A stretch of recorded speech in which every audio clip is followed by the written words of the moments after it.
오늘 기도 외에는 길이 없다라는 제목으로 잠시 여러분들과 말씀을 나누고자 합니다.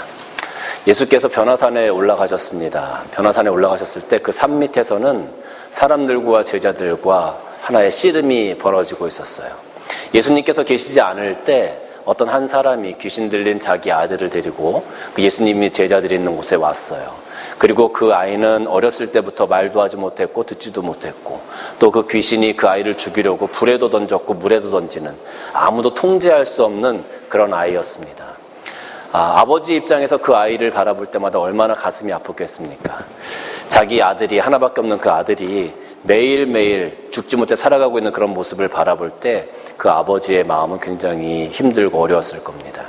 근데 예수님한테 갔을 때 예수님께서 많은 병자를 고치시고 귀신을 쫓아낸다라는 이야기를 들었어요. 그래서 제자들에게 데리고 온 겁니다. 그런데 제자들이 기도를 했는데 귀신이 나가질 않는 거예요. 병이 낫질 않는 겁니다. 그러니까 거기서 이게 과연 진짜냐 아니냐 설왕설래하면서 많은 이야기들이 있었을 겁니다. 그때 예수님께서 변화산에서 내려오셨어요. 내려오셔서 보니까 사람들이 서로 막 토론을 하고 있는 거죠. 예수님께서 무슨 일이냐 물으니 그 귀신 들린 아이의 아버지가 와서 주님 우리 아이를 좀 고쳐주십시오. 당신 제자들한테 얘기했더니 이 제자들이 그것을 등이 귀신을 쫓아내지 못했습니다. 예수님께서 그 아이를 보고 불쌍히 여기셔서 그 아이에게 들었던 귀신을 쫓아내게 됐죠. 그리고 제자들과 함께 그 일이 있은 후에 집으로 들어가셨는데 제자들이 궁금했어요. 예수님이 기도했을 때, 그리고 저희가 기도했을 때, 그리고 저희는 왜 그것을 쫓아내지 못했습니까? 주님께서 한 말씀 하시죠. 기도 외에는 이런 유가 나갈 수 없다. 어찌 보면 많은 기도의 능력, 또 기도의 양, 이런 부분들을 예수님께서 말씀하시는 것이 아닌가 하는 생각이 들어요. 우리도 기도한다고 기도합니다. 우리도 하나님 앞에 나오려고 노력한다고 합니다.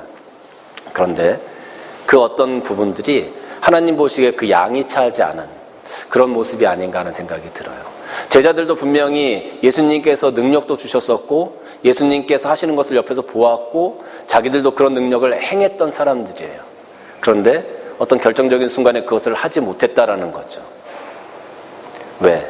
그들은 하나님께서 분명히 능력도 주시고 그들이 할 수 있는 어떤 성령의 은혜도 있었지만 그것을 잘 지켜나가기 위한 기도가 부족했다라는 겁니다.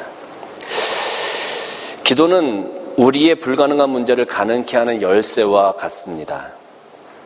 우리가 어떤 일에 대해서 최선을 다하고 우리가 할 수 있는 것을 다 하고 애를 쓰고 힘써서 정말 우리가 가고자 하는 그 인생의 길을 쭉 나아갈 때 여러분 혹시 그런 경험, 그런 느낌을 받으신 적 없습니까?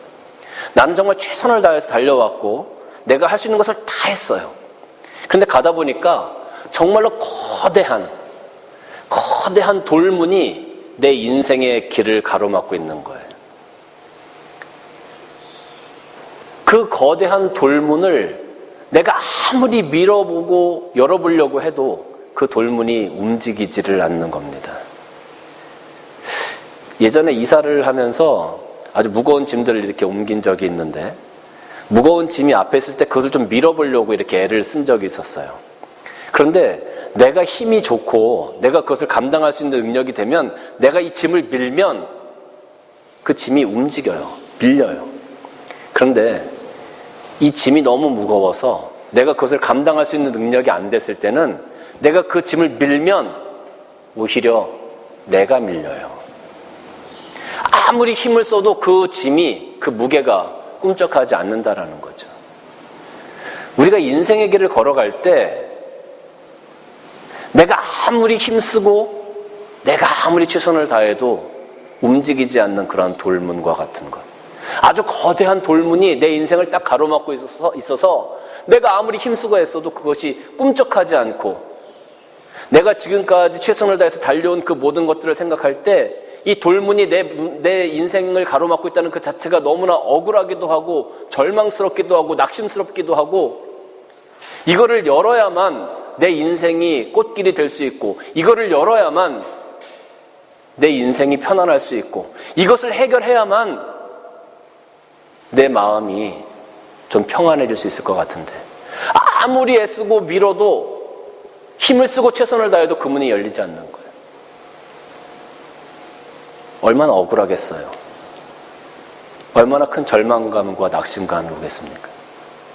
그 문 앞에서 제발 문 좀 열리라고 그 문을 두들기면서 눈물을 흘리고 왜 열리지 않냐고, 왜 이 문이 내 인생 가운데 있냐고, 그렇게 눈물을 흘리면서 아무리 고함쳐봐도 그 문은 꿈쩍하지 않을 때 우리는 너무나 큰 좌절감과 절망감을 가질 수밖에 없습니다. 그 문을 통과해야만 내 삶이 평안해지고, 그 문을 통과해야만 내가 무엇인가 할 수 있을 것 같은데 그 문이 도무지 열리지 않는 거예요. 내가 할 수 있는 모든 것들을 동원하고 내가 할 수 있는 모든 방법을 다 애써봐도 그 문이 열리지 않는 거예요. 제가 예전에 어떤 그 유튜브 동영상을 하나 본 적이 있어요. 그 유튜브 동영상의 제목이 멍청한 도둑이었어요. 멍청한 도둑. 이 멍청한 도둑이 무슨 이야기냐면, 한 사람이 밤에 편의점을 털려고 앞에서 막 이렇게 그 유리문을 깨고 있었어요. 그게 편의점 안에 있는 카메라에 이렇게 잡힌 겁니다. 그러니까 도둑이 편의점을 털려고 막 와서 문을 막 이렇게 당기는 거예요. 문을 막 열려고 애를 써요. 근데 문이 열리질 않아요. 그러니까 밖에 있던 뭐 이런 그 의자 같은 걸 가지고 와서 그 유리문을 막 깨려고 그래요. 근데 그 편입은 그 유리문이 아니라 아크릴로 되어져 있었던 모양이에요. 그러니까 깨지지 않고 의자가 막 튕겨 나가는 겁니다. 이 도둑이 와가지고 문을 가지고 막 씨름을 합니다. 문이 안 열리니까. 한 10분 정도를 씨름하는 거예요, 도둑이. 그래서 도둑이 막 이렇게 하다 저렇게 하다 막 안 되는데, 그 문이 알고 보니까 여다지 문이 아니고 미다지 문이었던 거예요. 10분을 씨름해서 이 도둑이 편의점 안에 들어갔는데 10분 정도 지나니까 경찰이 와서 결국은 잡혀가는 거예요. 참 멍청한 도둑이죠.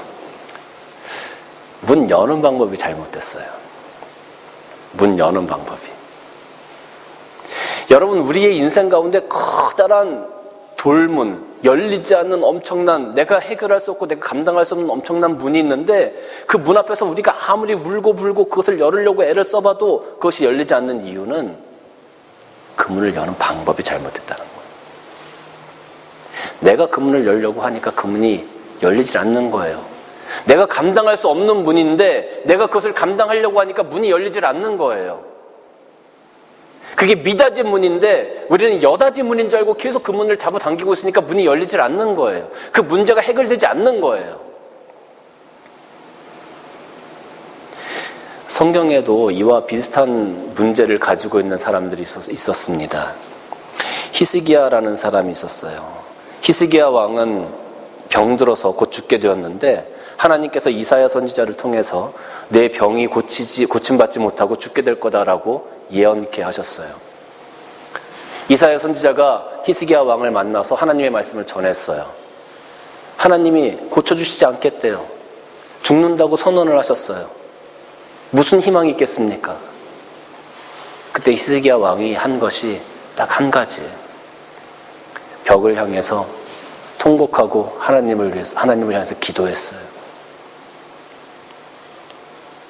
내 병을 고쳐보고자 의원을 부르고 내 병을 고쳐보고자 돈을 쓰고 내 병을 고쳐보고자 세상의 지혜를 찾았던 것이 아니라 하나님 앞에 벽을 향해서 통곡하며 기도했다.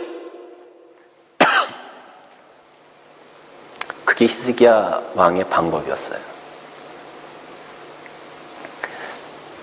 히스기야 왕이 벽을 향해서 하나님, 내가 하나님 앞에서 선하게 행했던 것들을 기억하여 주옵소서. 눈물을 흘리며 통곡하며 기도합니다. 그때 하나님께서 그 기도를 들으셔요. 그리고 이사야가 히스기야 왕을 만나고 그 성읍을 지나가기도 전에, 그 성읍의 중간에 가기도 전에 하나님께서 이사야에게 다시 말씀하세요.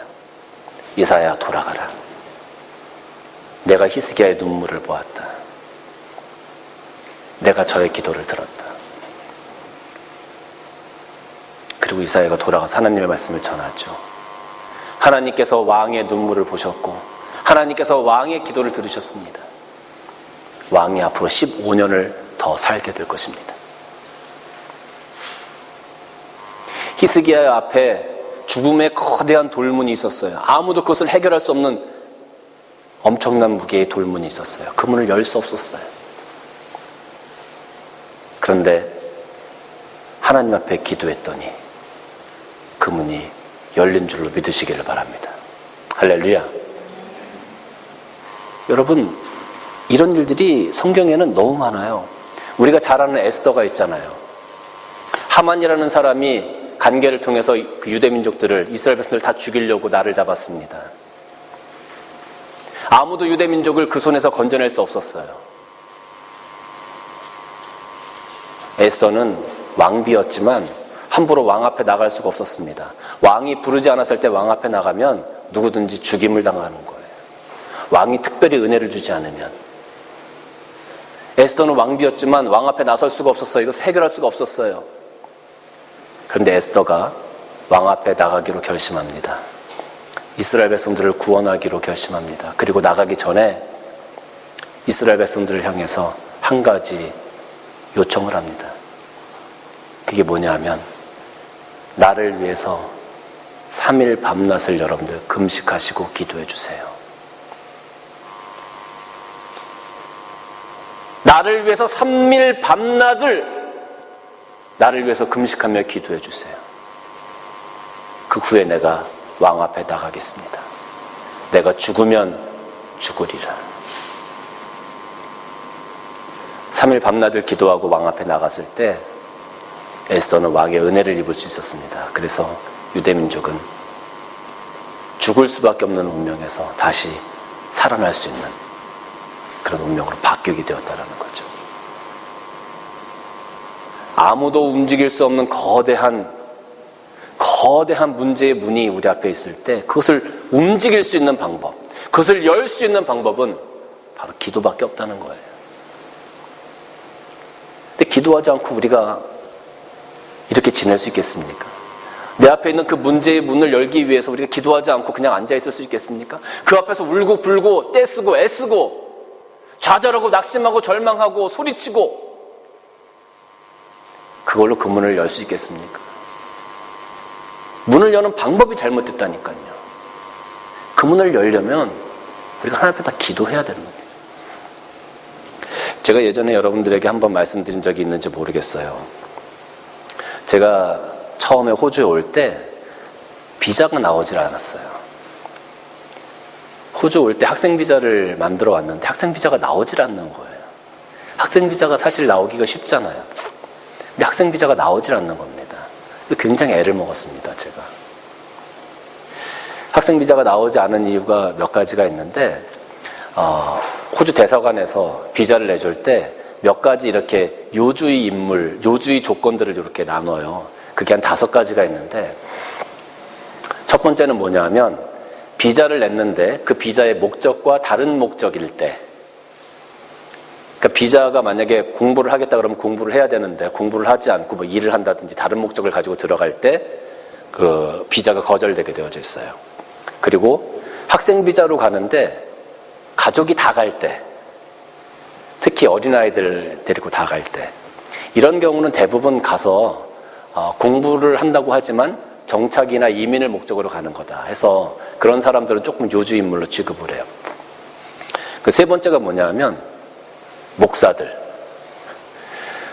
들어가면 어떻게 해서든지 그곳에 정착한다는 거예요.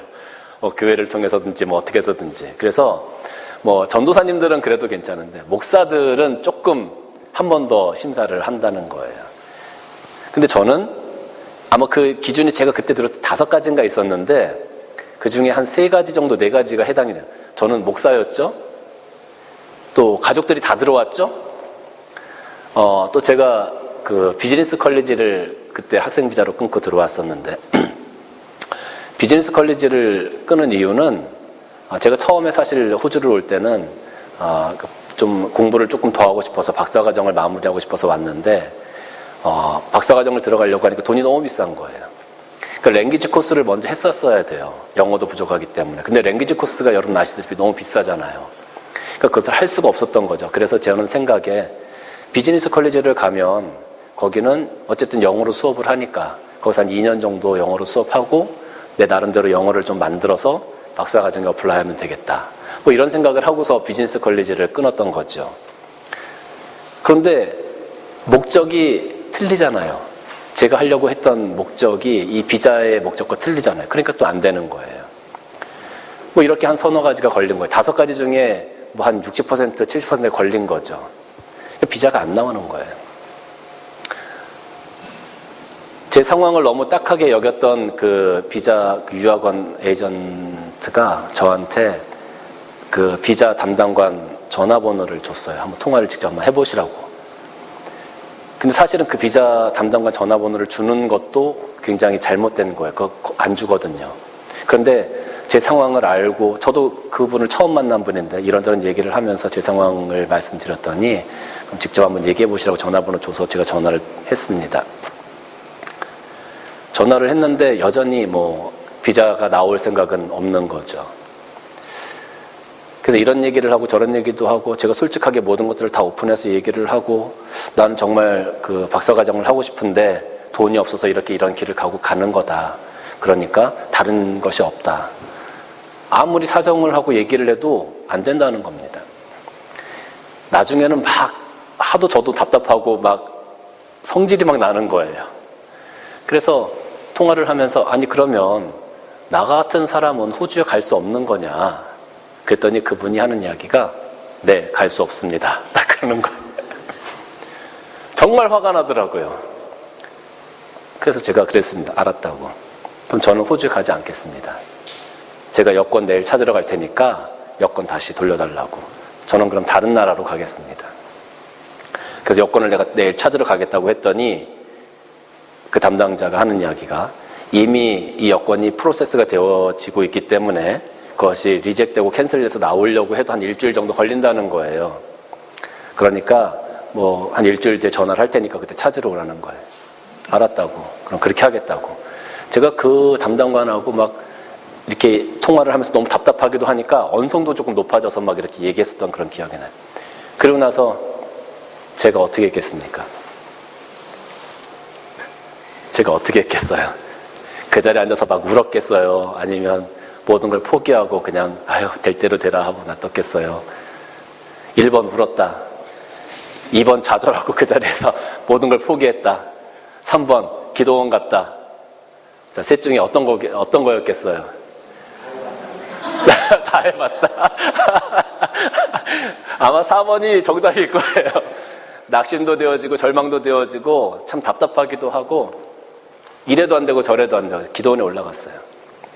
기도원에 올라가서 하나님께 기도했습니다. 하나님, 제가 호주를 간다고 한 것도 아니고 정말 기도하면서 하나님께서 호주에 대한 마음을 주셔서 제가 그곳에 가서 조금 더 공부하기로 하고 제가 그렇게 가려고 하는데 아니 비자가 안 나온다면 이거 어떻게 합니까?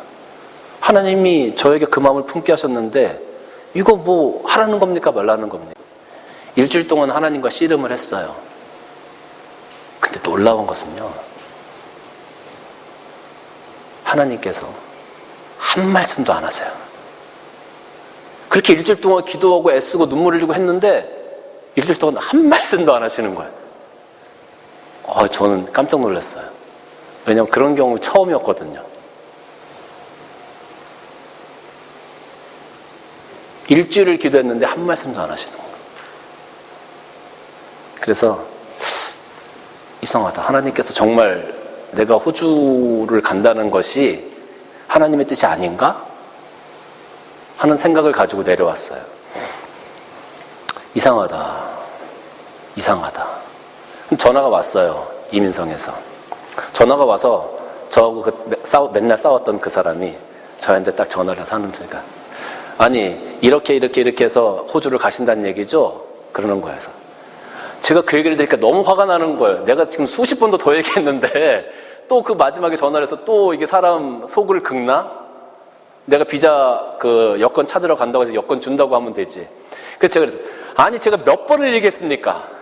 제가 몇 번을 얘기했어요. 그랬더니 그 사람이 하는 이야기가 그런 얘기 하지 마시고 대답만 하시라는 거예요. 이렇게 해서 호주를 가신다는 얘기죠. 그래서 그렇다고 나 그렇게 해서 호주를 가려고 그런다고. 그랬더니 이 사람이 하는 이야기가 내일 비자하고 여권 찾으러 오세요. 제가 뒤통수를 한 대 탕 얻어맞은 느낌이었어요. 내일 비자하고 여권 찾으러 오세요. 그 얘기를 듣는데 정말 뒤통수를 한 대 탕 얻어맞은 느낌이었어요. 제가 뭘 했죠? 제가 한 게 뭐가 있죠? 내가 아무리 밀어도 꿈쩍하지 않는 그 거대한 돌문 앞에서, 그 문제의 돌문 앞에서 정말 울기도 하고 좌절도 하고 낙심도 하고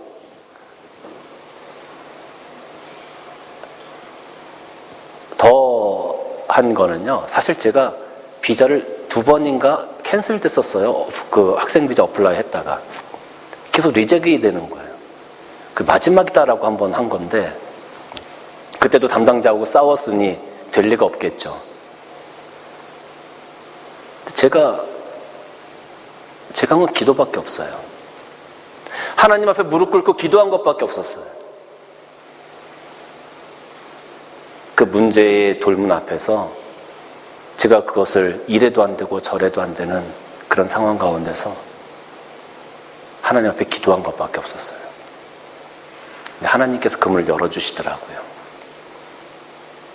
하나님께서 열어주시더라고요. 하나님께서 그 문의 키를, 열쇠를 제 손에 쥐어주시더라고요. 사랑하는 성도 여러분, 여러분들의 인생 가운데 지금 무엇이 여러분의 그 앞길을 막고 있습니까? 그 문제를 해결해야만 여러분들의 삶이 평안해지고 그 문제가 없어져야만 여러분이 기쁨으로 그 길을 걸어 나갈 수 있고, 그렇다면 여러분들이 과연 지금 해야 될 것이 무엇입니까? 여러분이 아무리 애써도 그 문이 움직이질 않는데 지금 여러분들이 그 앞에서 눈물을 흘리고 좌절하고 낙심하고 어떻게 되겠지? 지금 잘못된 키를 가지고 여러분들 자꾸 그 문을 열려고 하는 거예요.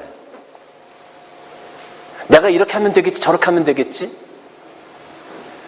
잘못된 키를 가지고 아무리 그 문을 열려고 해도 그 문은 결코 열리지 않습니다.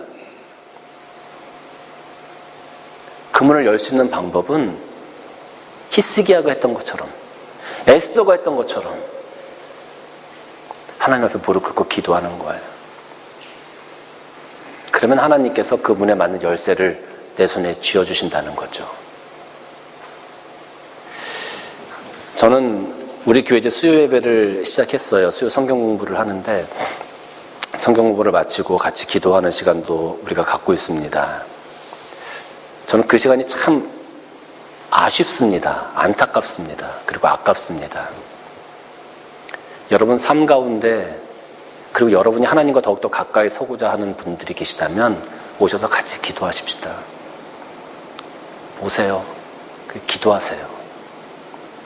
여러분의 문제를 가져오시든지 여러분의 소망을 가져오시든지 무엇을 가져오시든지 하나님 앞에서 같이 기도할 수 있는 그 시간을 좀 같이 만들어 갔으면 좋겠어요.